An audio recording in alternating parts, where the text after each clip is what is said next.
Fala pessoal que está acompanhando aí a programação do Tom Maior de hoje. Olha, eu estou de volta aqui falando, como sempre, sobre saúde. Isso mesmo. Hoje a gente vai falar sobre um tema bem diferente e também muito preocupante: dislexia e como isso pode afetar na aprendizagem, contar todos os mistérios e também responder com a doutora que eu estou aqui com ela, Graciane Castro, vai nos ajudar respondendo as nossas perguntas. Doutora, já te cumprimentando e fazendo a primeira pergunta, fala para a gente o que seria a dislexia e como ela pode afetar na aprendizagem, vamos falar assim, na parte infantil da pessoa.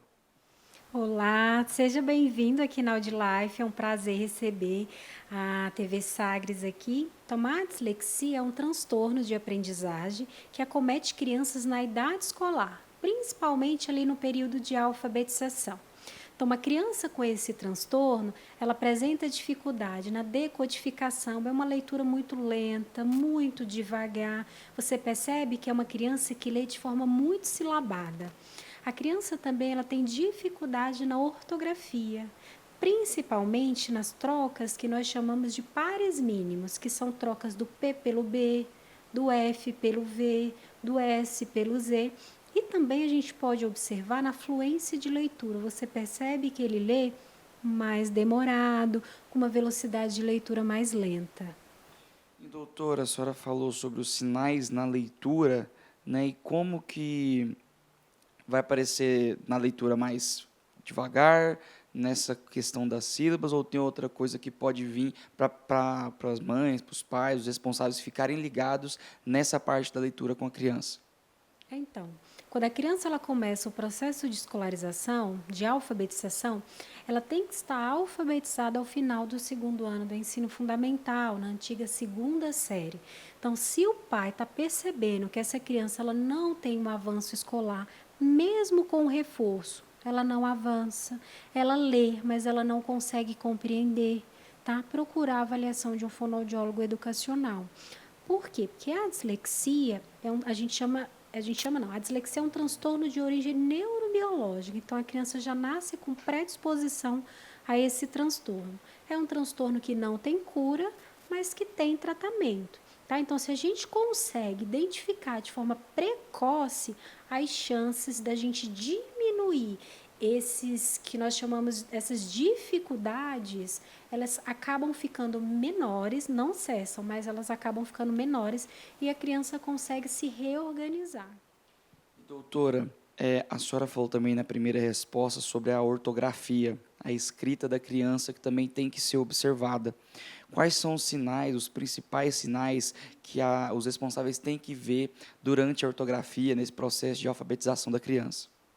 Trocas, por exemplo, em vez de escrever faca, a criança coloca um V ali no início, vaca. Em vez de escrever bola, ela escreve pola, por exemplo. Então, são palavras tão simples do cotidiano que ainda assim ele faz essas trocas. Além dessas trocas mais de letras, a criança também faz trocas que a gente vai mais para a ortografia, no sentido de SS, RR, C cedilha. Então ele fica procurando. Eles falam geralmente assim: mamãe, que letra é mesmo que eu tenho que colocar aqui?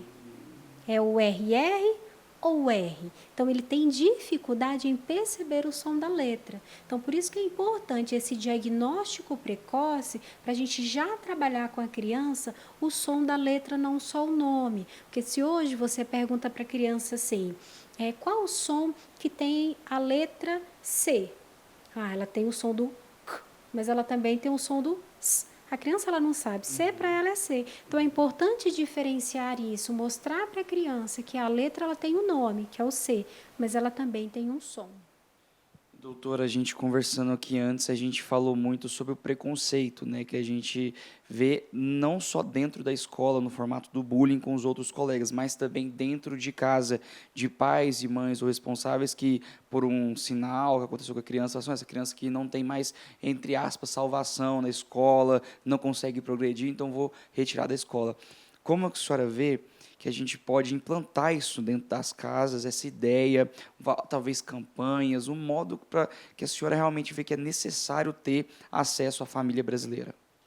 Eu chamo de educação continuada, é o que a gente está fazendo aqui, é o que o Sistema Sagres também está levando, né? Eu falo que uma sociedade informada é uma sociedade inclusiva. Então, se você não inclui essa criança, se você não inclui essa família, a gente percebe que a família ela não consegue compreender, sabe? Então, eu costumo ir muitos nas escolas para dar treinamento para os professores, dar treinamentos para os pais de forma gratuita mesmo, porque eu quero que a população ela entenda que não é uma preguiça, que não é uma falta de vontade da criança aprender. Veja bem, se a criança ela tem dificuldade em ler, ele vai realmente, não quero ler, estou cansado, vai acabar fazendo um corpo mole ali. Mas é porque ele tem dificuldade. Doutora, falando desse diagnóstico precoce, que é muito importante, eu acho, em qualquer doença que apareça no nosso corpo, o diagnóstico precoce. Então, é clara a diferença de você diagnosticar uma criança mais cedo do que mais tarde? Veio diferenças no tratamento, até mesmo nos resultados? Muita diferença. Então, eu sempre falo para os pais: a criança começou o processo de escolarização, ali no primeiro ano do ensino fundamental. Vamos dar um período aí para ela poder se adaptar, porque ela sai do ensino do primário ali para ela poder se adaptar. Quando a gente faz a intervenção precoce, é muito rápido, muitos ganhos a gente percebe. Porque antes da gente fechar o diagnóstico de dislexia, a gente tem que pensar primeiramente se essa criança ela responde à intervenção por no mínimo 6 meses. Se a gente faz uma intervenção precoce, intervenção de qualidade, intensiva, por 6 meses, e essa criança ela avança, não é uma dislexia, não é um transtorno. É apenas uma dificuldade de aprendizagem. Mas se em 6 meses essa criança ela não evoluir, ou evoluir mesmo que seja pouco ali, aí a gente fecha o diagnóstico com fonoaudiólogo educacional, com neuropediatra, com neuropsicólogo, com psicopedagogo. Então, é muito claro quando a gente tem crianças em que a gente conseguiu ali intervir de forma precoce, tirar essa criança de risco, quando chega uma criança com 9, 10 anos de idade.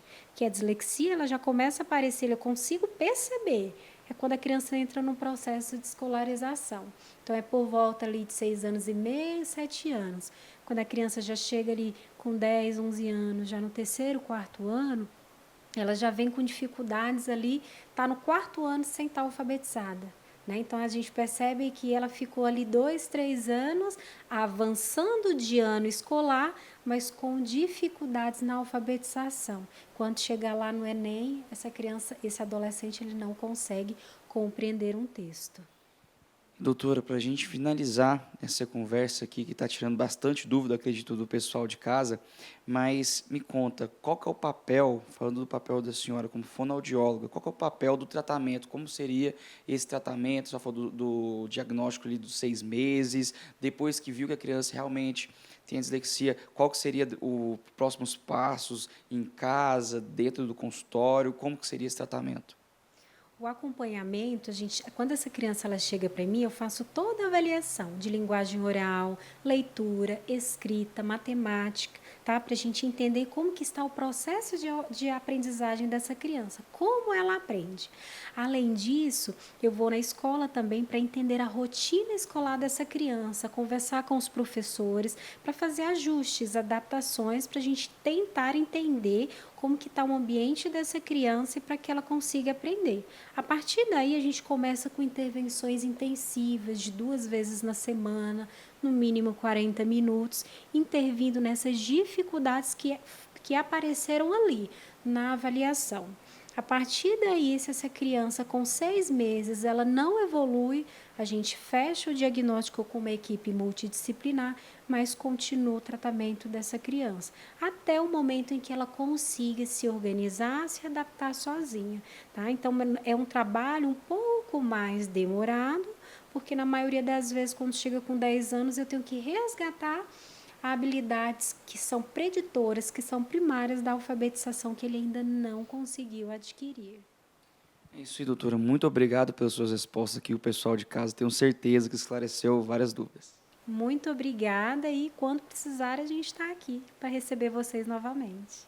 É isso aí, pessoal. Se você gostou do papo, deixe aí os comentários na live do YouTube e também manda um recadinho pra gente do próximo tema que você quer que a gente traz aqui para vocês. Eu fico por aqui, volto com vocês. Tchau, tchau.